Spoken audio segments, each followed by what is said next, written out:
Hello guys, welcome back to the channel. It's the Caribbean Bookworm, and today I'm going to be giving you a book review for A Mind Over Matter, written by Andrew Zangwill.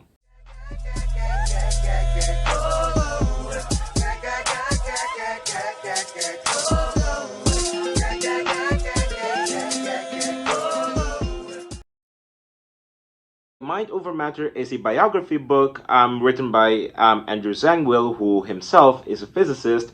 And this biography is, well, about a physicist. It's about the physicist Philip Anderson, who is a Nobel Prize laureate who won the Nobel Prize due to his various contributions in the field of condensed matter physics. And this book was a particularly enthralling read because it was a book about one of the giants in condensed matter, albeit condensed matter itself is not one of those fields which you commonly hear about when you hear about physics, because when you hear about physics you usually hear especially about particle physics or astrophysics, these things which are of course quite interesting because of their fundamental, you could say, implications, but not stuff about material science, even though material science can be equally as fascinating as those areas which I've just mentioned. Now that is the reason why in part I picked up this book, because besides wanting to learn more about this about Philip Anderson, I also wanted something that gives me a little bit of an exposure to solid state physics, because I hadn't received that from my own university undergraduate training. So I thought this may have been a great way to do that. And to save you the punchline, it really was. I considered this book to be pretty much the Higgs, you could say, book, like from Jim Baggett, but for condensed matter physics. And I've mentioned this in the video I released recently, even, where I talked about the satellite of popularization that has been happening in condensed matter, like you can see that right here. And in that, I talked about most of the things which I might address here and there here, but pretty much, basically, I like the fact that this book can do exactly what Higgs did for me, which I said in my book review for this book in the past, that this book pretty much introduced me to particle physics, the history, both on the experimental and theoretical side, leading up to the big discovery that happened in the early 2010s, the Higgs boson. This did the same, but giving you a tour through condensed matter physics, through, you could say, the life of Phil Anderson. Now, there are many reasons why I'd really recommend this book, and despite its size, despite its page count of about 370 something pages, I'd say this reads so quickly, and the endorsement I have for this book is going to come in the form of the pros, which I mentioned. And even on the cons section, I really don't have so many cons with it, and one of them is even more of a nitpick than anything. So without further ado, and to properly justify the reasoning why I think this book is the popular science, or the gateway, I think, into condensed matter, you could say, book that you could get, let's jump into the pros. And the first pro that I have with this book is what I've been hinting at just a couple of minutes, seconds ago, and that it is so entertaining. It is so enthralling. This book, although a biography, reads pretty much like a novel, to me at least. It reads like a novel that has factoids dropped in there about different physicists, from some of the giants to some of the lesser known names, just seven and woven in there because of the fact that Philip Anderson encountered a lot of these people early on in his career or during his studies. Like, because you read about some of the topics that he worked on, you naturally start hearing about Lev Landau, who was a very, very well-known and respected Soviet physicist in the, you could say, early to mid 20th century. And also you start hearing about other people that were especially prevalent in the development of quantum field theory, like Julian Schwinger, who was one of Philip Anderson's teachers. So you start hearing about these names and how, you could say, the development of particle physics in tangent, you could say, had some impact on solid state physics. Not oftentimes for the better, but they were developing more or less simultaneously, albeit one of them had more clout. The fact that this book kind of talks about all of these things, as well as the many things that Philip Anderson went through in his own personal life, makes this such an enthralling read. I think definitely I cannot overstate it. If you read it, you'll see what I mean. You'll start going through chapters really quickly because it is so good and well written. Now, the second pro I have with the book is the way it introduces concepts from condensed matter physics. Now, I think that I keep praising this book for is the fact that I think if you're someone who's never heard much about solid and state physics and condensed matter physics, this is going to give you that, you could say, introduction introduction that you need. It is not, well, of course, like a textbook in which you read chapter to chapter about some key ideas and build upon that, but in historical context, you get that full scale picture anyways. Like, for example, Philip Anderson at one point worked on the problem of superconductivity, and in those parts where they talked about how he worked on superconductivity, you get the history of superconductivity, all the way from its first development with, I think, liquid mercury, to, you could say, some of the theoretical things that led to being able to predict what type 1 and type 2 superconductors, which are just two different types of superconductors, are entail basically in their characteristics. And on the theory end, this is extremely fascinating, and I could make a whole video on this alone if I just do a little bit more background research, of course. But I think you should read it for yourself in this book. And of course, other problems are also fleshed out, problems which I've never even heard from before. So things like spin glass materials, and also things especially regarding lattice structures with certain substances and their disordering, particularly regarding the magnetic properties of this material that is disordered. And this leading to Philip Anderson working on his notion of super exchange between, you could say, polarized ions in a lattice of a crystal, and how this idea of super exchange just so neatly and elegantly explains some problems that people were observing in experiments. And that is going to lead to the last pro that I have later on, but a very important one, especially for this book, which is the thing I think, the most about it. But in any ways of shape, you get to learn about superconductivity, you get to learn about superfluids, you get to learn about other aspects of material science and especially condensed matter physics.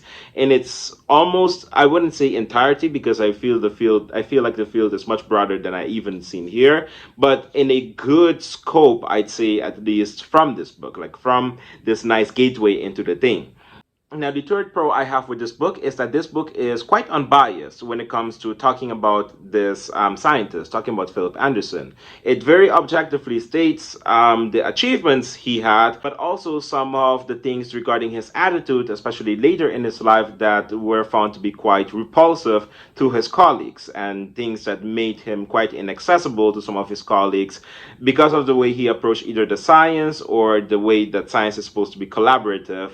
And how that attitude basically just kind of impacted his whole work at the end of this career. So I think the fact that the author, like the person that wrote this biography, really acknowledges both the accomplishments and the downfallings, you could say, of Philip Anderson, is something that makes this book quite human oftentimes. This is something that makes you see that, oh, this person did have, for example, an ego, or did have some sort of pride, basically, that kind of influenced the way he made decisions, and kind of made things just generally very, very grounded. This is something that I noticed that was done phenomenally as well in the biography of Oppenheimer, the American Prometheus book, which I have, and that is one that I think I might get to soon, even though it's really big. It's like reading It by Stephen King, but in a biography physics fashion, but it's a really good biography. The author that wrote that book also does the same thing for J. Robert Oppenheimer, and I feel that Zangwill does the same for Philip Anderson. So it's incredible. Two things regarding Philip Anderson that I became really intrigued of when I started reading hints of it in this book were two important things of which Philip Anderson played a significant role in, both in his physics, you could say his influence in physics, and also his influence in policy making. And these two things both were quite unexpected to me, but I absolutely adored them because it had tie-ins to high energy history. At least one of them did. Actually both of them, sorry, did, very much so. The first one that I found interesting is his approach towards coming up with this process of symmetry breaking, and how symmetry breaking, spontaneous symmetry breaking, could be used to describe things regarding the antiferromagnetic properties of manganese oxide, this, you could say, alloy structure that you have, and to explain certain things regarding the way spins are aligned in this material. Now, this spontaneous symmetry breaking came directly after Philip Anderson started learning about principles of symmetry and how these could be applied to various problems in physics. He applied that to the problems that he was working on, namely especially manganese oxide, and trying to make sense of some experimental data. And by using and applying this concept, he very elegantly was able to describe a theory which can then determine things about, especially the some of the magnetism properties of this material, by imposing that the material undergoes a phase transition by which a type of symmetry of this thing breaks basically at some point. This was a concept that was later presented by some solid state physicists to other physicists and even in the UK, and this is how it eventually came to reach Peter Higgs, who eventually wrote up his application of this idea to the Higgs mechanism. So it is quite interesting to see how important actually Phil was in actually developing this idea of spontaneous symmetry breaking, which is so important for high energy particle theory. And the second thing which I mentioned that I want to talk about that was quite intriguing about Phil Anderson was the strong opposing of funding being provided to the big particle accelerator experiments, which would have been built in the U.S. in Texas, I think, in the 70s or 80s or along that time period, basically right before I think the LHC started running, and this was the superconducting super collider, or shorthandedly the SSC. I first learned about the superconducting super collider in Higgs again, like so. These two books I think really complement each other, because in this book they mention how much of a tragedy it was that the SSC couldn't have been built, and maybe if it was, that the Americans may have discovered the Higgs boson much earlier on in history compared to when it was discovered. But it has been, you could say, theorized that one of the main reasons may have been not directly but at least indirectly in part of someone as notable as Philip Anderson's, you could say, strong opposal of funding this big scale project, because it was one that demanded a lot of money that would have been, you could say, a constraint on the US alone, in contrast to something like CERN, which had funding from all over the place from different European countries.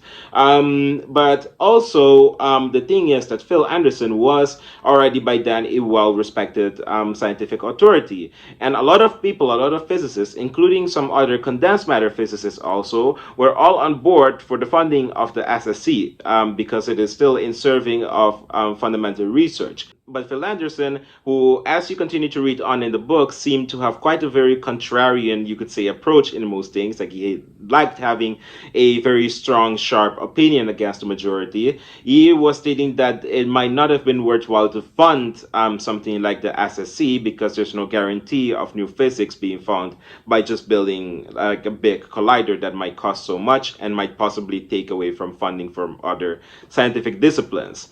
And yeah, Philip Anderson argued this intensely, and it was a very interesting scenario at which you had Phil Anderson arguing strongly against this, but someone also retorting to a lot of the arguments that Phil was making, and that someone being Steven Weinberg. So it was this strong back and forth kind of between Philip Anderson's strong opposal and Steven Weinberg's more, you could say, proactive, you could say, support of the SSC. Eventually, the SSC wasn't built, and people think that the discourse between the two might not have as much of an effect as we might think, but it still may have had at least somewhat of an effect on the way people thought about such matters, and maybe till this day still. And it is just fascinating. That bit was super interesting to read about. The last pro that I have with this is something that I've been hinting at some of the earlier ones already, and that is that through, you could say, examples of how Philip Anderson tackled problems,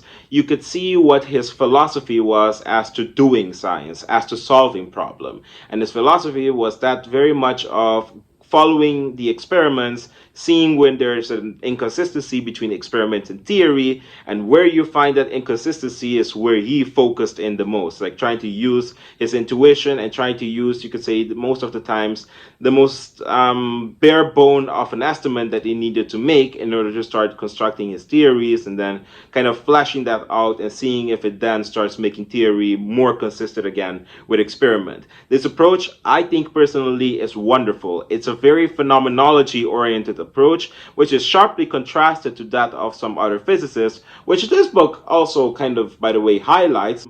this book highlights other physicists who had a much different approach, you could say, and the effect that all of these people had may or may not have had on Anderson's own, you could say, philosophy and style of working. Like, for example, this book also mentions Lev Landau, who was a bit different than Philip Anderson. Like, Lev Landau was someone that had a broad understanding of many different areas of physics, and honestly, I wish there was a biography of Lev Landau, or maybe there is, and I don't know of it, but I wish there was one in English, and that was really good, because I would love to read that, honestly. I feel like Lev Landau also led a very interesting life.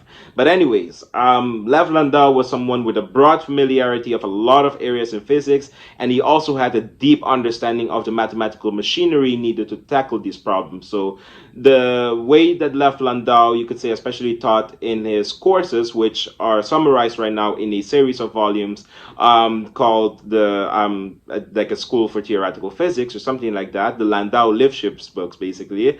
They're very rigorous, and they're rigorous to the point because Landau wanted people to have a thorough understanding of whatever subject they're dealing with in order to be a proper physicist. Whereas Anderson, although he would agree that you need at least an understanding of the tools to solve or tackle a problem, Philip Anderson was mainly immediately interested in those oddball cases, in the cases in which the problem seems to be non-trivial. He wanted to get to those, and even when it comes to the mathematics, he didn't care too much about formal rigor and formalisms, but he wanted to get immediately to the point of using, you could say, the simplest mathematics which he would need, but that could still tackle this problem. So there's so much I can say there, but I really don't want to spoil you of the joy of figuring this out for yourself. But the way this book showed that he solved many problems in condensed matter, or at least attempted at solving them, through his philosophy of having a more phenomenology oriented approach at solving physics problems. So looking at data first, or using data as the thing that supplements his intuition, is a great thing, along with his strong intuition. He had a very strong way of intuitively reasoning what would be the gaps or the inconsistencies that needed to be worked on in a problem. And even when he was wrong, the things that he was wrong about would lead to then more interesting questions, which would lead then later on to profound insight. So it is spectacular, and these are in general some of the biggest pros I can give a book like this. You're gonna be able to guess immediately how much I give this on Goodreads, but it's for a good reason. I think this book is overall just an incredible physics biography, so you should really check this out regardless of which area you're more interested in. Now, the cons I have with the books are so few. It's just two, and the second one is mainly just a nitpicky thing. So if you're more of a formatting, you could say, person that really cares about some things, then second con may be of relevance to you. And the first con is a genuine one, and that is that this book may be a bit tough to follow, especially if you don't have some chemistry or physics background. Because at times when talking about these things, the author, of course, doesn't try to explain everything, because then some of these chapters would be way longer than they should be, because some of these are things that build over your general knowledge of chemistry, or even actually to some extent your if you took maybe an introductory or other courses in undergrad in physics, it builds onto some of these things. So you may come across certain things that you're not familiar with if you have not studied some STEM-related discipline, particularly chemistry or physics, at the somewhat higher level, at like A level, or even maybe to some extent at undergraduate level. So I'd say someone with especially an undergraduate background in physics or chemistry, you may be a bit more comfortable reading certain very technical aspects of this book. But even so, I'd still say give it a shot, even if you feel like you might not have that background, because you will still definitely learn something. I mean, again, I hate pointing this up, but it's the same thing I did for Higgs. Higgs also, the reason why I make the sharp comparison between the two is because Higgs also I feel had a not a pure popular science approach to introducing concepts from particle physics. It actually respected its readers by kind of having a little bit of rigor in there, having a little bit of jargon that you needed to think about or that you need to honestly Google to kind of follow. But because of that, you can kind of get to the heart of the matter a bit more profoundly if you stuck through with it. And this book does the same thing basically for condensed matter.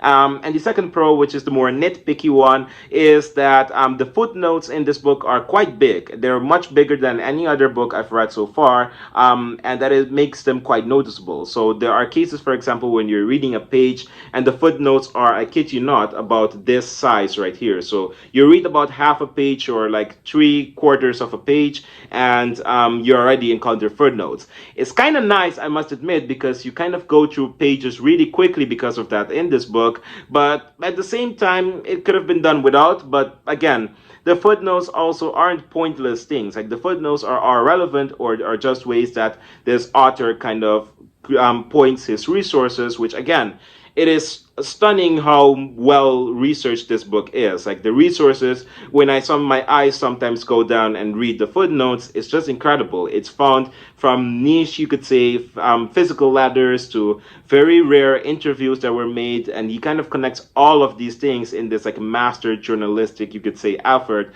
of composing a full image of Philip Anderson and his life. So this book was overall well researched. It was very entertaining. Like it was, I really think, a very enthralling read. One of my best reads so far of this year. That's not saying a lot because I haven't read that many books, honestly. But from the ones that I have read, I really loved reading this. It reminded me not even just of when I read Hicks. Hicks also was so good. I went through Hicks quite quickly because it was so entertaining and good. But even more so, I think it reminded me of when I read something like A Brief History of Time, honestly, where it was so fun, basically. Besides just learning about the physics, it was just generally a fun read, and that is something that I haven't had in quite some time. So I would really recommend this to any one of you, even if you haven't heard of this book yourself, to give it a shot. Give this fascinating book a shot. You may learn a thing or two about the history and current state of condensed matter physics, which again, I think is an underrated area filled with fascinating problems in physics, as well as the interesting life of Philip Anderson and the things he worked on and the time at which he worked on it in. So that was it for my book review, and I hope to read more books that are along the lines of what I just told you about both Higgs and A Mind Over Matter. Maybe something like Subtle is the Lord, which I heard is the Einstein biography. It's not the Walter Isaacson big biography, but it is one that is quite technically accurate and talks about some of the physics, with maths included, of Einstein and his life. I really want to read that. I hope it even talks especially about his first wife, Mileva, and the role that she played. Hope that gets tackled in that book. And I also really want to tackle the book, The Last Beat of the Drum. I think that's what it's called. It's a Richard Feynman biography. Again, not the genius one that was of Walter Isaacson, nor Surely You're Joking, Mr. Feynman, or anything like that. It is a book, I think, that is about Feynman's life, but also his work, which again also means that it covers some technical details. You're starting to see the pattern, basically. I like books that actually acknowledge the technical details. So if you have other recommendations like that, basically, leave those again in the comments down below. Plentiful of reasons for you to comment. Besides the two that I just mentioned, the Einstein and Feynman books, I want to read one about Szilard as well, the Hungarian physicist, and there's so many interesting Hungarian physicists, as well as the book called Making of the Atomic Bomb. I heard that's also quite interesting. So maybe in the future I'll get to those, but for now I'll go on to my merry way with my other reading interest, and we will see each other very soon, definitely very, very soon. And yeah, I hope you guys have a good day. Bye bye.